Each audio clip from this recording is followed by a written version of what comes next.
J'espère que vous allez bien.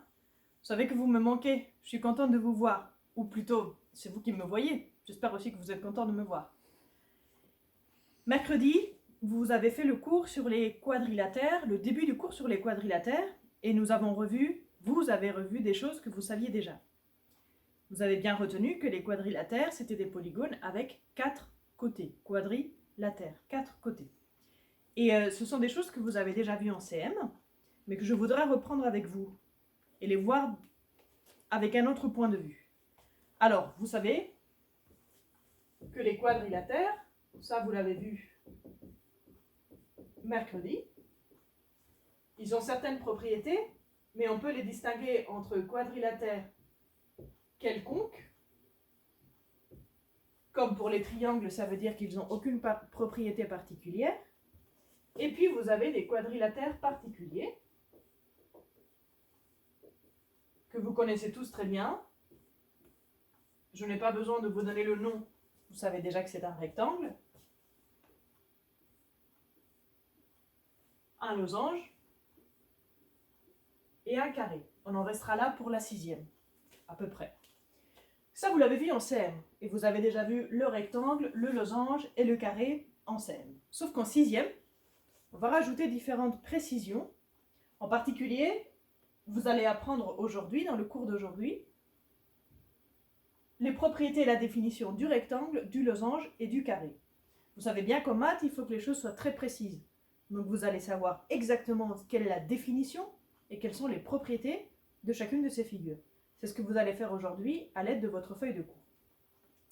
Mais comme vous aurez remarqué, je suis dans une salle de primaire pour vous faire ce cours. Et donc, comme au primaire, je vais vous raconter une histoire sur le losange, le rectangle et le carré pour que vous compreniez quelque chose de très important.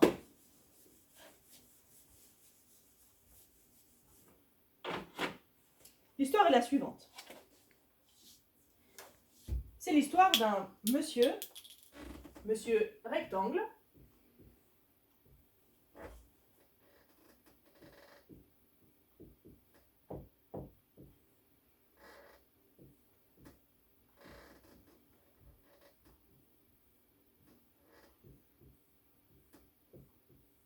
c'est pas la peine de se moquer de moi, vous savez très bien que je ne dessine pas bien. Donc c'est l'histoire d'un monsieur rectangle qui se promenait dans la rue et puis qui est allé faire ses courses. Puis il a rencontré une charmante petite dame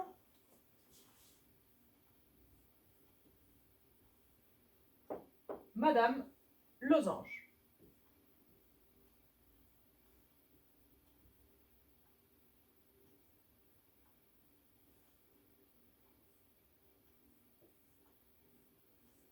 Ils se sont regardés, ils ont commencé à parler, ils ont fait connaissance, se sont liés d'amitié et petit à petit, ils ont commencé vraiment à se fréquenter à tel point qu'ils se sont rendus compte qu'ils s'aimaient beaucoup l'un l'autre et donc ils ont décidé de se marier. Ainsi donc, Monsieur Rectangle va épouser Madame Losange.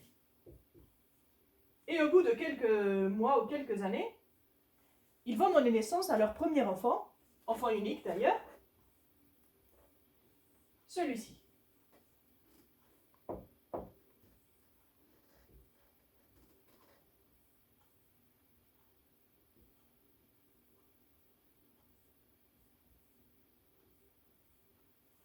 Vous l'aurez reconnu, bien sûr, il s'agit du petit carré. Alors, pourquoi je vous raconte tout ça? Eh bien, pour que vous compreniez quelque chose d'important. C'est que, comme en toute famille, le petit carré, qui est le fils de Monsieur Rectangle, va hériter des caractéristiques de son père, de Monsieur Rectangle. En maths, on dira qu'il va avoir toutes les propriétés du rectangle. Et puisqu'il est aussi le fils de Madame Losange, le carré va avoir aussi toutes les caractéristiques de sa mère, Madame Losange. Nous disons aussi que le carré, il est de la famille du rectangle et que le carré est aussi de la famille du losange. En maths, ça va se traduire par la chose suivante. Un carré, en réalité, qu'est-ce que c'est? C'est un rectangle particulier Et un carré, c'est aussi un losange particulier. En CM, vous aviez vu la distinction entre les trois, rectangle, losange, carré. Et je crois que personne ne vous avait expliqué qu'ils avaient quand même un grand lien entre eux. Voilà le lien.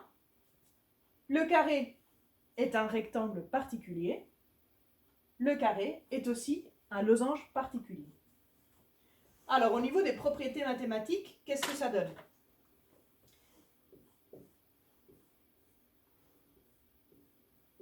Je vais dessiner un rectangle, un losange et un carré à main levée. Dans un rectangle, vous savez tous qu'il y a 4 angles droits. Par conséquent, Monsieur Rectangle étant le papa du petit Monsieur Carré, Monsieur Carré va avoir aussi 4 angles droits.